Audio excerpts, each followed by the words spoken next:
യെശയ്യാവ് 42 1 മുതൽ 25 വരെയുള്ള വാക്യങ്ങൾ.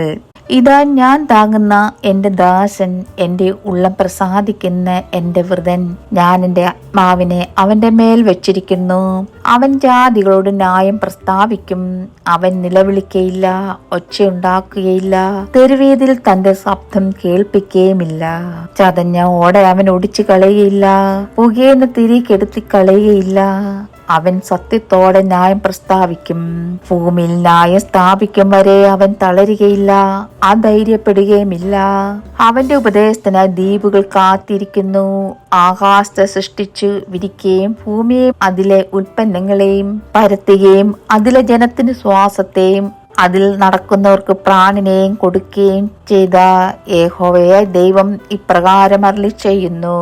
കുരുട് കണ്ണുകളെ തുറപ്പാനും ബന്ധന്മാരെ കുണ്ടറയിൽ നിന്നും അന്ധകാരത്തിൽ ഇരിക്കുന്നവരെ കാരാഗ്രഹത്തിൽ നിന്ന് വിടിയിപ്പാനും യഹോവയായ ഞാൻ നിന്നെ നീതിയോടെ വിളിച്ചിരിക്കുന്നു.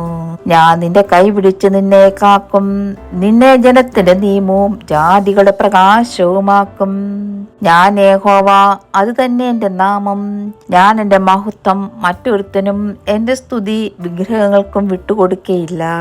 പണ്ട് പ്രസ്താവിച്ചതിതാ സംഭവിച്ചിരിക്കുന്നു. ഞാൻ പുതിയത് അറിയിക്കുന്നു. അത് ഉത്ഭവിക്കും മുമ്പേ ഞാൻ നിങ്ങളെ കേൾപ്പിക്കുന്നു.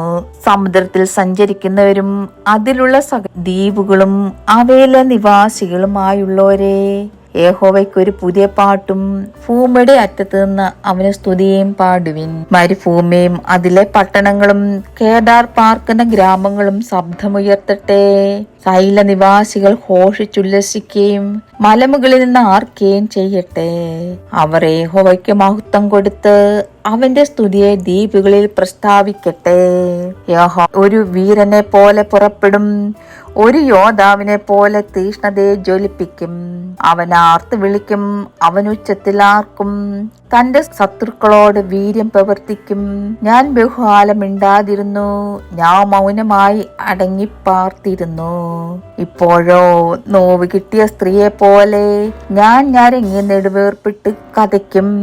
ഞാൻ മലകളെയും കുന്നുകളെയും ശൂന്യമാക്കി അവയുടെ സസ്യങ്ങളെല്ലാം ഉണക്കിക്കളയും. ഞാൻ നദികളെ ദ്വീപുകളാക്കും, പൊയ്കകളെ വറ്റിച്ചു കളയും. ഞാൻ കുരുടന്മാരെ അവർ അറിയാത്ത വഴിയിൽ നടത്തും, അവർ അറിയാത്ത പാതകളിൽ അവരെ സഞ്ചരിക്കുമാറാക്കും. ഞാൻ അവരുടെ മുമ്പിൽ ഇരുട്ടിനെ വിളിച്ചോ, ദുർഘടങ്ങളെ സമഭൂമിയുമാക്കും. ഞാൻ ഈ വചനങ്ങളെ വിട്ടുകളയാതെ നിവർത്തിക്കും. വിഗ്രഹങ്ങളിൽ ആശ്രയിച്ചും ബിംബങ്ങളോടും നിങ്ങൾ ഞങ്ങളുടെ ദേവന്മാരെന്ന് പറയുന്നവർ പിന്തിരിഞ്ഞ് ഏറ്റവും ലജ്ജിച്ചു പോകും. ചെകിടന്മാരെ കേൾപ്പീൻ, കുരുടന്മാരെ നോക്കിക്കാൺമീൻ. എന്റെ ദാസനല്ലാതെ കുരുടനാർ, ഞാൻ അയക്കുന്ന ദൂതനെ പോലെ ചെകിടനാർ. എന്റെ പ്രിയനെ പോലെ കുരുടനും യഹോവദാസനെ പോലെ അന്ധനുമായവനാർ. പലതും കണ്ടിട്ടും നീ സൂക്ഷിക്കുന്നില്ല, ചെവി തുറന്നിരുന്നിട്ടും അവൻ കേൾക്കുന്നില്ല. യഹോവ തന്റെ നീതി നിമിത്തം ഉപദേശത്തെ ശ്രേഷ്ഠമാക്കി മഹത്വീകരിപ്പാൻ പ്രസാദിച്ചിരിക്കുന്നു. എന്നാൽ ഇത് മോഷ്ടിച്ചും കവർന്നും പോയിരിക്കുന്ന ഒരു ജനമാകുന്നു. അവരൊക്കെയും കുഴികളിൽ കുടുങ്ങിയും കാരാഗ്രഹങ്ങളിൽ അടയ്ക്കപ്പെട്ടുമിരിക്കുന്നു. അവർ കവർച്ചയായി പോയി ആരും വിടുവിക്കുന്നില്ല. അവർ കൊള്ളയായി പോയി മടക്കി തരിക എന്ന് ആരും പറയുന്നതുമില്ല. നിങ്ങളിൽ ആർ അതിനു ചെവി കൊടുക്കും? ഭാവി കാലത്തേക്ക് ആർ ശ്രദ്ധിച്ചു കേൾക്കും? യാക്കോബിനെ കൊള്ളയായും ഇസ്രയേലിനെ കവർച്ചക്കാർക്കും ഏൽപ്പിച്ചു കൊടുത്തവനാർ യഹോവ തന്നെയല്ലോ.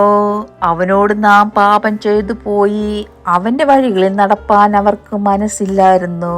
അവന്റെ ന്യായപ്രമാണം അവർ അനുസരിച്ചിട്ടുമില്ല. അതുകൊണ്ട് അവൻ തന്റെ ഉഗ്രകോപവും യുദ്ധകാഠിന്യവും അവരുടെ മേൽ പകർന്നു. അത് അവരുടെ ചുറ്റും ജ്വലിച്ചിട്ടും അവർ അറിഞ്ഞില്ല. അതവരെ ദഹിപ്പിച്ചിട്ടും അവർ കൂട്ടാക്കിയില്ല. ദൈവമേ, സ്തുതിക്ക് യോഗ്യമാകുന്നു. മാറിക്കുമോ?